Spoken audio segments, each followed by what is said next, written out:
Tonight on our news weekend, the standoff continues. The Foreign Affairs Minister says the F&M has taken the wrong position on the ongoing battle over electricity rates in Grand Bahama. Plus, setting the record straight, the Ministry of Education says no BGCSE exam results are missing amid claims two schools never got their results. And later, for the Love of Brunch series is back. Find out where our Daniel Miller went to this time. Our news, the weekend edition, starts right now.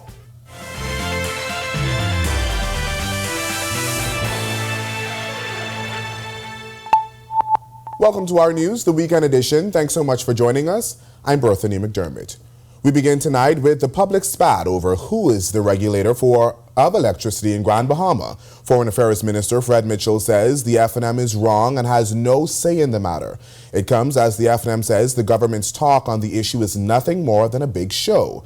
But it seems there's one thing both sides agree on, and that is the matter is for the courts to decide. The Free National Movement are water boys for the Grand Bahama Port Authority, okay? And they don't really have a standing to talk on this. Foreign Affairs Minister Fred Mitchell again lashing out at the Free National Movement for their stance on the standoff between the government and the Grand Bahama Port Authority. It comes days after Mitchell said government may take the GBPC to court over their bid to hike the base rate by 6.3%. At the crux of the issue is a conflict between the Hawksbill Creek Agreement, which lists the GBPA as the regulator for electricity in Grand Bahama, and the Electricity Act passed in May, which lists ERCA as the regulator for electricity in the country. F&M leader Michael Pintard told the Nassau Guardian this week he disagrees that ERCA is the regulator for electricity. Well, Mitchell is questioning that stance. What they're trying to do is to be both sides of an issue. Either you're with your constituents in Grand Bahama, who are in the mainly working class people, who are facing high electricity charges, and you, leader of the opposition, are now supporting the Grand Bahama Port Authority in something which is not factually correct in law. They have a lot to answer for. But one day later, Pintard said the issue between the GBPA and the government is a matter for the courts to decide. Opposition MPs voted against the electricity bill back in May. Meanwhile, F&M Chairman Dr. Dwayne Sands is calling the government's position on the matter a big show. And over time, certainly the Supreme Court will determine who the real regulator is in the port area. That's not our primary focus here. Our focus is on how do we collectively alleviate the financial and social burdens on the backs of Grand Bahamians and Bahamians in general. And Grand Bahama Power Company must know that whenever it gives its final proposal for a rate increase, the Free National Movement will oppose it. The Ministry of Education is shooting down claims the end-of-year exams from two schools were lost. A senior education official sought to set the record straight during a press conference to announce the results of the 2024 BJC and BGCSE examinations Friday. It came after complaints surfaced on social media that the results were misplaced, adding parents could not pick up their results from the schools in question nor the ministry's testing and evaluation unit. Acting Assistant Director in the Ministry of Evaluation, Dawnette Ferguson, had this response to the claims. What they're saying is that we lost two schools' examination. That is not so. What's happening is we do not give individual students their results, their individual results. The results are to the schools. Now, some schools' administrators might not be in office yet. Some schools' principals might not be on the island as yet, so there's all kinds of factors. We did not lose any exam results. And I saw the thing as well, and had we lost them, we would have been able to reproduce them. But we did not misplace any school exam results. A 23-year-old man is dead after he was shot in the Baintown community on Friday. Police tell us ShotSpotter alerted them to the daytime shooting just before 2 o'clock on Hospital Lane off Meadow Street. Initial reports revealed the victim was patronizing a local restaurant when a lone gunman pulled out a firearm and shot him in the upper torso. The victim managed to escape. A private vehicle took him to the hospital where he later died. Meanwhile, Operation Take Back making a $40,000 drug find yesterday. Preliminary reports tell us just before 6 p.m. Friday afternoon, a team of officers acting on information searched a bushy area off Seymour Street and Yellow Elder Gardens. That's where they found and confiscated a large quantity of suspected marijuana weighing 40 pounds. No arrests were made in this incident. The Free National Movement is concerned over the closure of Exuma's Sandals Emeralds Bay. The closure comes as the property undergoes a shift from a couples-focused resort to family-oriented beach resort. Its general manager, Jeremy Mutton, says provisions are in place for the just under 500 employees.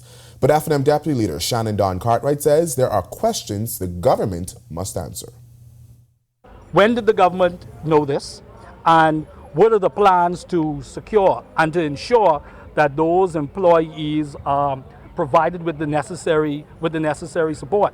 We've heard from union leaders who've talked about the overall concern about how do we ensure that Bahamian workers are secured in situations like this. But again, we feel that the government has dropped the ball, and we wait to hear from the government on how they are going to secure those workers. Well, former Labor Director John Pinder also has his doubts. The problem successive governments have, especially the PLP government, is they are too reactive, they're not proactive. And the law speaks to when a company is about to furlough persons, the warning and the time frame you must give. That amount of persons, they should have given them at least 20 days notice that they was closed down. The government ought to have put measures in place or negotiate with Sandals how best to keep some of the establishments open so that amount of persons don't be furloughed or laid off or, knowing the nature of Sandals, but be terminated. Well, Exuma could see more visitors once Sandals makes that shift. That's according to the general manager, who broke down how their demographic may shift. Have a lot more guests. So at the moment, whereas you would normally with a Sandals resort have one couple in a room, so that business model will shift. You may have one with 2 or 3 kids in that same kind of suite or room. So naturally, it is going to have an impact in terms of everything from transportation to the provided. Simply when you have that larger number of guests on resorts, it's going to have an effect across the board. It will be positive. Like I said, it's an unfortunate situation in terms of the closure, but certainly the economic outlook when we do reopen is quite positive and will have an impact. Mutton also telling us the new amenities and experiences will have a sustainable, eco-friendly focus for families to enjoy. Development of a new kids camp. It's going to be very much as well, focusing on, having the families go stargazing, having them go learning about the different types of sea life. So it's very exciting for us. It really is. Of course, we will retain some of our existing features that the guests, Greg Norman Golf Course, the Red Lane Spa, but a lot of other upgrades and features really geared towards the families. When our news weekend comes back from the break, our Joshua William tells you how to use a roundabout the right way.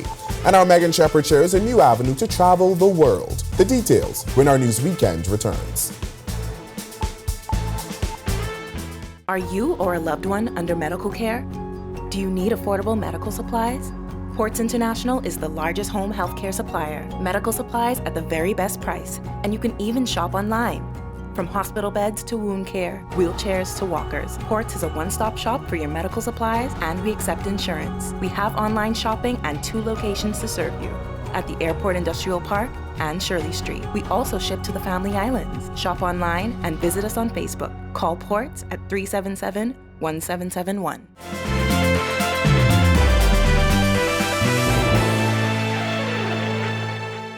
Roundabouts. They're just about everywhere in New Providence, but not everyone knows how to use them.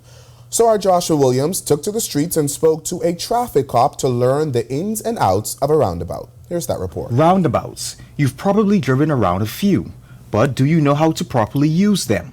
It's something traffic police are eyeing carefully. What they've been noticing is they're responsible for most accidents. Second officer in charge of the Traffic Division, Superintendent Karan Jennings, breaks down how it works. The person on the outer lane, their responsibility is to only make the first 2 lefts That is to travel north onto Blue Hill Road or to travel west onto Tonic Darling Highway. The inner lane cannot make the first left. They can make the third, fourth, and third and fourth left. On the inner lane, as you travel around the roundabout, you're able, like I say, you're able now to correct whatever mistake you make. Just be cautious of how you traverse the roundabout. If you see you make a mistake, put your signal on, travel slow to try to make your correction. Some often point to poor road markings. You should know how to gauge where you're at all times. You should be able to now visualize how the roundabout is set up and to know which is the left and which is the right. Now I'm standing here at the six-legged roundabout, and it's this one officers say that perhaps gives the most trouble. On this roundabout, the inner lane can only make the third left. Instead of the second left, it only can make the third left. The outer lane can make the first, second, and third left.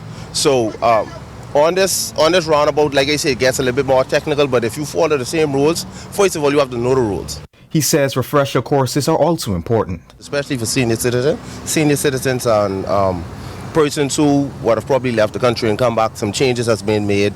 Things like that is very important as well. Reporting for Our News, I'm Joshua Williams. Summers are made for travel, but sometimes the hassle of planning a trip can be daunting. SB World Tours is a full-service travel company dedicated to helping you take your trip from the group chats to destinations across the world. Our Megan Shepard tells us more. Meet 37-year-old Shade Boleg, owner and founder of SB World Tours. Some 6 years ago, she turned her passion for travel into a full-fledged business. She shares the why behind her entrepreneurial journey. My travel journey started at a very young age. However, I was inspired mainly during my high school years traveling with Aquinas College Marching Band. We used to travel around the world, in different competitions. And mainly at that time, I realized that traveling is something that I love and something that I'll always want to do for the rest of my life. SB World Tours is a full-service travel company offering bookings for a variety of occasions, whether it's a group or solo travel, male or female. Boleg says all are welcome to participate in her expertly planned excursions. Such as mommy and me excursions, birthdays, anniversaries, boys and girls trips, and much more. I also offer travel planning services as well, whereas I plan the entire trip for you. The only thing you do is pack your bag and show up. From Mexico to Indonesia, Dubai, and Japan, Boleg has curated travel experiences across multiple countries. So far, we visited Canada, where I had a snow trip in January. We just came back from Cuba. In July, we're going to Japan, Hong Kong, and China. And then in August, we will be going to Tulum as well. So that is the trips for this year. And then I have upcoming trips for next year, God's willing. The entrepreneur admits that while it is a labor of love, it does come with its share of challenges. She shares her motivation. It's very challenging at times, working a 9 to 5 and trying to build your brand at the same time. However, I'm not just doing this for myself, I'm doing this for him as well. So there's a light at the end of the tunnel, so that keeps me going. Mainly just visiting new countries, exploring the world, planning trips for not only myself, but for others. That keeps me going every day. And if you're ready to pack your bags for a once-in-a-lifetime experience across the globe, bookings are already open for 2025. Here's how you can find SB World Tours. You can follow me on Facebook and Instagram at SB World Tours or on WhatsApp at 565-1879. Reporting for Our News, I'm Megan Shepard. Thanks, Megan. Well, still to come on Our News Weekend, our For the Love of Brunch series takes you to a spot over the bridge. We're going to head to St. Lucia to get caught up with our Goodwill Game swimmers. Our sports weekend is up next. Are you or a loved one under medical care? Do you need affordable medical supplies? Ports International is the largest home healthcare supplier. Medical supplies at the very best price. And you can even shop online.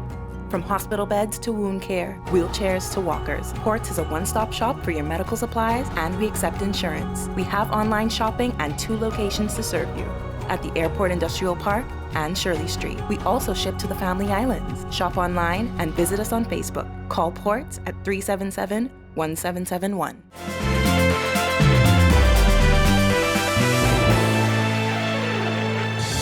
Coverage from the 28th edition of the Goodwill Games is brought to you by KFC. Finger licking good.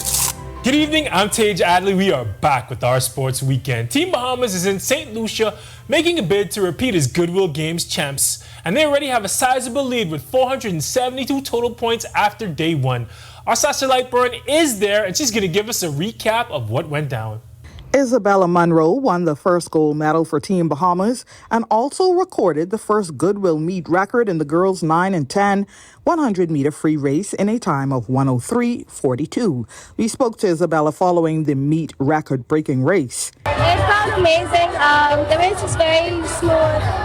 The water is nice. The pool is fast.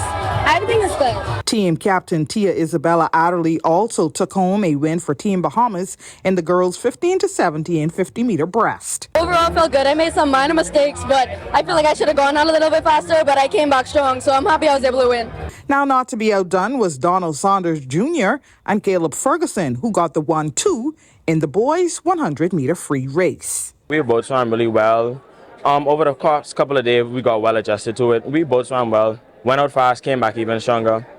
I think Michael came forward as well, so 1, 2, 4, we did good. I went off to a good start. I was out. I wanted to make a lead, let them catch me, and I did that.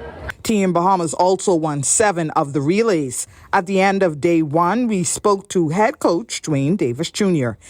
We dominated the first day. We dominated the relays with a lot of records today. I think we had an awesome first day. And going into day 2, what are your expectations?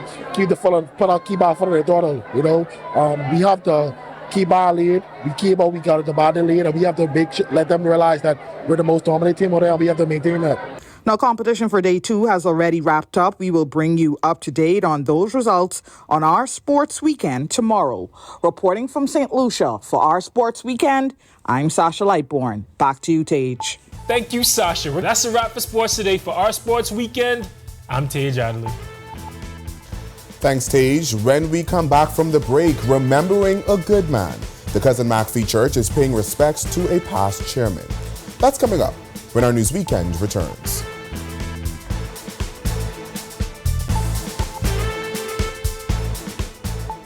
Are you or a loved one under medical care? Do you need affordable medical supplies? Ports International is the largest home healthcare supplier. Medical supplies at the very best price, and you can even shop online. From hospital beds to wound care, wheelchairs to walkers, Ports is a one-stop shop for your medical supplies, and we accept insurance. We have online shopping and 2 locations to serve you, at the Airport Industrial Park and Shirley Street. We also ship to the Family Islands. Shop online and visit us on Facebook. Call Ports at 377-1771.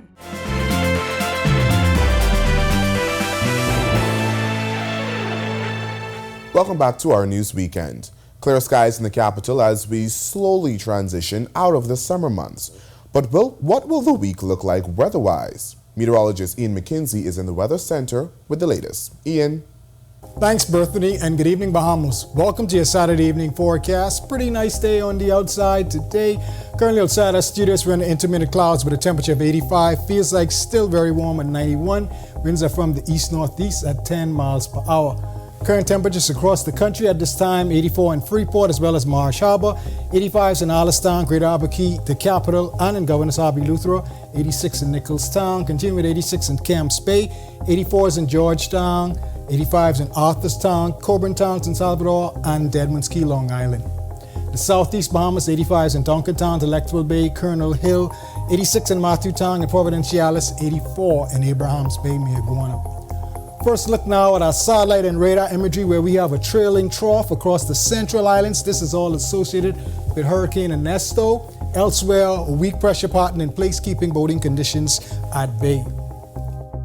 Ernesto right now is pulling away from Bermuda where they should be experiencing tropical storm force conditions throughout the course of the night. The storm will continue to pull towards the north-northeast and then eventually skirt portions of Newfoundland, possibly by about Monday afternoon, and then into the open Atlantic where it will become a fish storm, and Ernesto should be no more. Boating forecasts across the northwest and central Bahamas, like I said, light pressure pattern, winds variable at less than 10 knots, seas 1 to 3, but up to 5 feet in those swells from Hurricane Ernesto. Low tide at 1:17 a.m., high tide at 7:04 a.m. tomorrow morning. Southeast Bahamas, east to southeast 10 to 15, seas 2 to 4 near, up to 5 offshore in those swells. And in your extended forecast, some weak troughing across the area through early next week.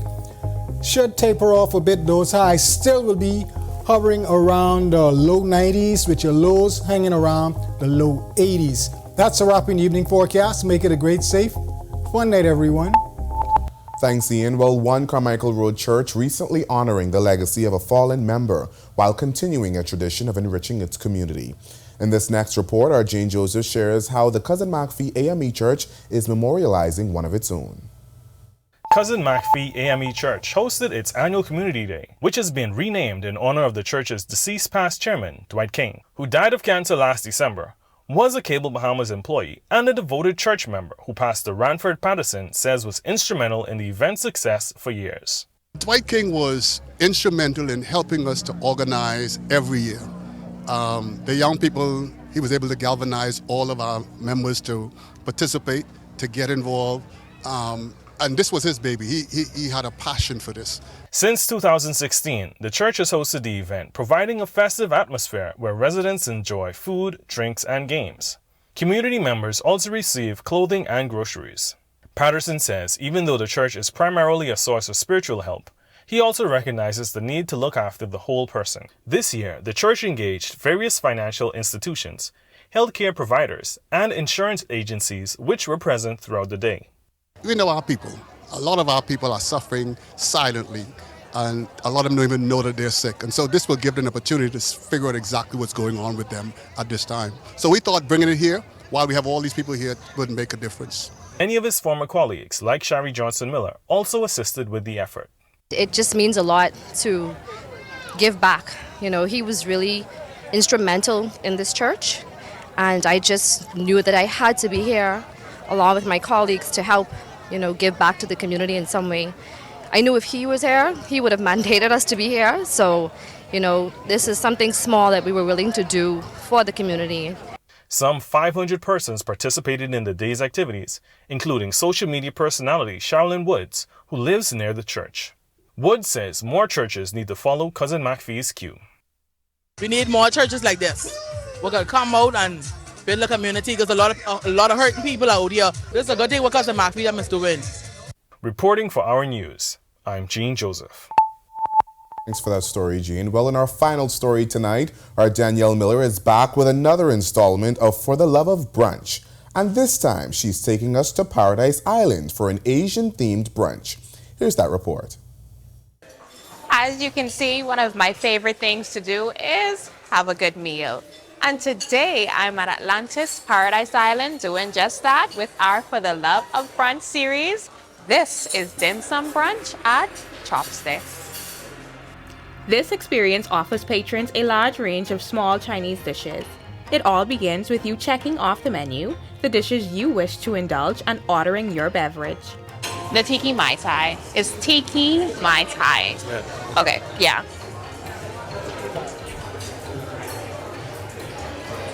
This liquor. This liquor.